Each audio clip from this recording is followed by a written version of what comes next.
మీ business ఏదైనా మీ ఊర్లో promotion చేయాలంటే అది సుమన్ టీవీతోనే సాధ్యం. ఇప్పుడే సంప్రదించండి.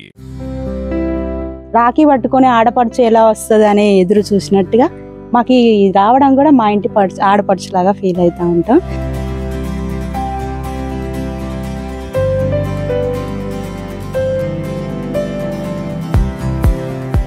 హాయ్, హలో, నమస్తే, వెల్కమ్ టు సుమన్ టీవీ. దూర ప్రాంతాల నుంచి తమ తమ్ముళ్ళకి రాఖీ కట్టాలి అంటూ అక్కలు చెల్లెళ్ళు ఎన్నో వ్యయ ప్రసారాలు వచ్చి కూడా దూరం నుంచి, అంటే ఇక్కడ నుంచే కాకుండా ఇతర రాష్ట్రాల నుంచి కాకుండా ఇతర దేశాల నుంచి కూడా తమ తమ్ముళ్ళకి రాఖీ కట్టాలని చెప్పేసి ఎంతో ఆతృత ఎదురు చూస్తున్న రోజులు ఇవి.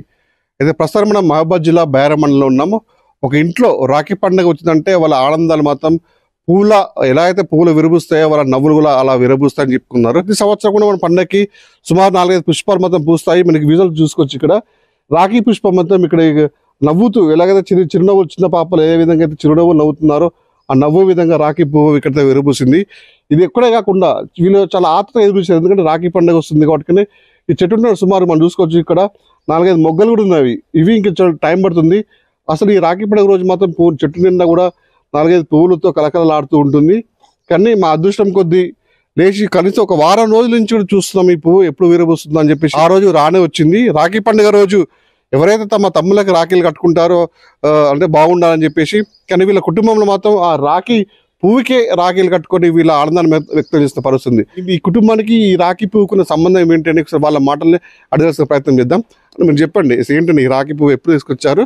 మీకు ఈ కుటుంబానికి ఉన్న రాఖీ పువ్వుకున్న అనుబంధం ఏంటి అసలు? సార్, ఇది నిజామాబాద్ నుంచి తీసుకొచ్చానండి. 4 సంవత్సరాలు అయింది. ప్రతి సంవత్సరం ఆగస్టు మాసంలో పూస్తుంది. రాఖీ పండగకి పూస్తుంది. మేము ఇది ఎప్పుడు పూస్తుందా అని ఎదురు చూస్తున్నాం. ఇప్పుడు వారం రోజులు అయింది. ఈ పువ్వు వారం రోజుల నుంచి అది ఎప్పుడు వస్తుంది, అసలు రాఖీ పండగ రోజు ఉంటుందా ఉండదా అన్న ఆందోళనలో ఉన్నాము. అదేదో అదృష్టం కొద్దీ ఈరోజు మరి మా ఇంట్లో ఈ వికసించడం మాకు చాలా ఆనందంగా ఉంది. మేము కూడా రాఖీ పండగకి, రాఖీ చెట్టుకి కూడా మేము రాఖీ కట్టుకొని చాలా సంతోషంగా ఉన్నాం. మీ ఒక వారం రోజుల నుంచి నెల నుంచి ఎదురుస్తారు కదా, ఒకవేళ పూసింది అంటే ఎన్ని పూలు దాకా పూస్తాయి? ఈరోజు ఒకటే పువ్వు పూసింది కదా. ఇది చాలా పూలు పూస్తాయి. ఇప్పుడు చూడండి, ఇక్కడ చూసినట్టయితే మొగ్గలు మనకు అవపడుతూనే ఉన్నాయి. అసలు ఇవి పూయడం చాలా ఆనందంగా ఉంది. అంటే కొంతమంది ఈ పుష్పం కాకుండా ఇతర పుష్పాలతో కొలుస్తారు. ఎక్కువ మీ కుటుంబం ఆర్తలు ఇచ్చి కూడా మీ కూతుళ్ళు అందరూ కూడా ఒక పండగ వాతావరణం నెలకొంది. ఏ విధంగా అనిపిస్తుంది మీ ఫీలింగ్? మాకు చాలా సంతోషంగా ఉందండి. ఇది ఈ రాఖీ పువ్వు రాఖీ లెక్కనే ఉండడం వల్ల రాఖీ కట్టుకోవడం మాకు చాలా ఆనందంగా ఉంది. మమ్మీ చెప్తాలి, నీకు ఎట్లా అనిపిస్తుంది తల్లి? చాలా ఆనందంగా. ఏం పేరు నీ పేరు? అక్షర. అక్షర, ఇప్పుడు ఇంట్లో పువ్వు పూస్తుంది, నీకు ఏ విధంగా అనిపిస్తుందిరా? చాలా ఆనందంగా ఉంది. అంటే ఎప్పుడు ప్రతి పండగకి ఈ విధంగా ఉంటుందా ఇంట్లో? అంటే ఒక ఇంట్లో మీ ఇంట్లో కనుక ఆ పువ్వు కనుక ఒక పుయ్యలే అనుకో, నీకు మీ ఫీలింగ్ ఏ విధంగా ఉంటుంది? 2 days నుండి ఎదురు చూస్తున్నాం. అదే తల్లి, ఇప్పుడు ఈ పువ్వు కనుక ఒకటి పూసింది, మీరంటే 4-5 పువ్వులు పూస్తుందని చెప్పేసి మీరు ఆశించారు కదా. లాస్ట్కి రాఖీ పండుగ రోజు మాత్రం ఒక పువ్వు అయితే పూసింది, మీ అందరు కొంచెం హ్యాపీగా ఉంది. ఒకవేళ ఇదే పువ్వు కనుక రాలేదు అనుకుంటే మీకు ఏ విధంగా అనిపిస్తుంది? చాలా బాధపడేవారు. ఎందుకు బాగా అనిపిస్తుంది? మేము రోజు ఎదురు చూస్తూ ఉంటాం. అది ఎప్పుడు అంటే చూసి దానికి నీళ్లు పోసుకుంటూ రోజు చూస్తుంటా ఎప్పుడు వస్తుందని చూస్తూ ఇప్పుడు వచ్చింది, దానికి రాఖీ కట్టారు కదా, ఎట్లా అనిపిస్తుంది? బాగుంది. అంటే అంత రాఖీ ఎవరెవరికి కడతారు అసలు? అన్నయ్య వాళ్ళకి, తమ్ముళ్ళకి. కాబట్టి మేము దానికి కట్టే. ఎందుకు మీకు దానికి ఉన్న సంబంధం ఏంటంత ఆప్యాయత ఏంటి? ప్రతి సంవత్సరం మా ఇంట్లో పూస్తుంది కాబట్టి కట్టే. ఇప్పుడు ఇంట్లో పుష్పం పూసింది కదా, ఆ పుష్పం పేరు ఏంటి, దాని గురించి చెప్పండి అసలు మాకు. ఇది రాఖీ పుష్పం అంటారండి. ఇది నిజామాబాద్ మా ఆడపడుచు వాళ్ళ ఇంటికి మేము హాలిడేస్లో వెళ్ళినప్పుడు అక్కడ ఉంటే చూసి అదే రాఖీ లాగా ఉంది, సేమ్ అసలు బాగున్నది అనేసి మేము అక్కడి నుంచి తీసుకొచ్చి 3 సంవత్సరాలు అవుతుందండి. ఆ 3 సంవత్సరాల నుంచి కూడా చాలా పువ్వులు వస్తూ ఉంటాయి. అందరు చుట్టుపక్కల వాళ్ళు కూడా ఇది రాఖీ లాగే ఉందనేసి చూడడం, ఫోటోలు, సెల్ఫీలు అవి దిగడం అవన్నీ చేస్తూ ఉంటారు. ఇది మాకు ఇంటి ఆడపడుచుతోనే సమానం. ఎందుకంటే రాఖీ పట్టుకొని ఆడపడుచు ఎలా వస్తుంది అనే ఎదురు చూసినట్టుగా మాకు రావడం కూడా మా ఇంటి ఆడపడుచులాగా ఫీల్ అవుతూ ఉంటాం. ఈరోజు అసలు ఇది వస్తుందో రాదో అని చాలా బాధగా ఉండేది.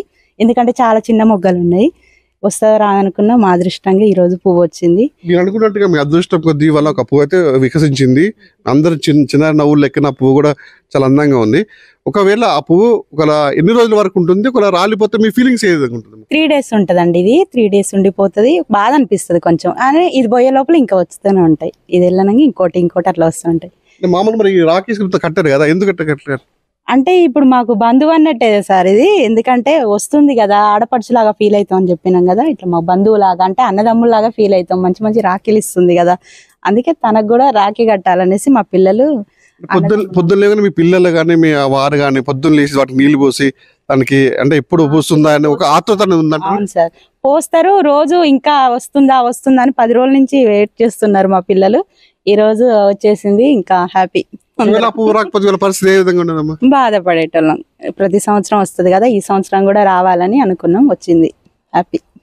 అంటే ఎట్లా అనిపిస్తుంది అమ్మా? హ్యాపీగా ఉంది. అంటే హ్యాపీ అంటే ఏ విధంగా హ్యాపీ అనిపిస్తుంది? అది మా ఇంట్లో పోయడం సంతోషం. ప్రతి సంవత్సరం రాఖీ పండుగ ఇదే విధంగా ఇస్తారా? ఇష్టం. అది చూస్తున్నప్పుడు 4-5 పువ్వు అంటే పుష్పాలు కూడా మొగ్గల దశలో ఉండేవి కూడా ఇక్కడ పూయలేదు, లాస్ట్కి ఇది ఒకటి మొత్తం పూసింది కదా, ఎట్లా అనిపిస్తుంది? చాలా సంతోషం. రాఖీలు గిట్ట ఎందుకు కట్టారా వాటికన్నిటికి ఇట్లా? ప్రతి సంవత్సరం ఇంతే కడుతూ ఉంటాం, అది పూస్తుంది కాబట్టి అట్లా హ్యాపీగా. ఈ ఇంటి కుటుంబ సభ్యులు మొత్తం ఒక ఆనందాలకి హద్దులు లేకుండా ఉంది. ఒకవేళ ఆ పువ్వు కనుక పూయకపోతే పాపం చిన్నార్తలు చెప్పినట్టుగా చాలా బాధపడతాం మేము, మా కుటుంబ సభ్యులంతా ఒక దిగ్భ్రాంతికి లోనవుతాము. కానీ అది మా అదృష్టం కొద్ది ఒక పువ్వు అయితే పూసింది, రాఖీ పుష్పం పూసింది అని చెప్తున్నారు. అయితే మొత్తానికైతే తమ కుటుంబ సభ్యులుగా భావించి కూడా ఇక్కడ ఉన్న చిన్నారులు కూడా ఇటు కుటుంబ సభ్యులు కూడా వీటన్నిటికీ రాఖీలు కట్టి మాత్రం రాఖీ బంధానికి వృక్షాబంధనగా పెట్టి మాత్రం మనకి రాఖీ పుష్పానికి ఈ విధంగా చేయడం చాలా అరుదుగా చూస్తున్నాము. మొత్తానికైతే ఇప్పుడు కూడా మనం ఉదయం చూసుకుంటే కూడా చెట్లను కూడా పెంచుకోవాలి, చెట్లను వృక్షో రక్షిత అన్న విధంగా కూడా ఇటు పుష్పాలను కూడా వీళ్ళని తమ సొంత కుటుంబ సభ్యులకి పెంచుకోవడం చాలా అరుదుగా చూస్తున్నాం. ముఖ్యంగా అంటే ప్రజల్లో కూడా ఒక అవగాహన అనేది కల్పించడం కోసం ఈ కుటుంబమే నిదర్శనం అని చెప్పుకోవచ్చు. రాఖీ పట్టుకొని ఆడపడుచు ఎలా వస్తుంది అని ఎదురు చూసినట్టుగా మాకు రావడం కూడా మా ఇంటి ఆడపడుచులాగా ఫీల్ అవుతూ ఉంటాం.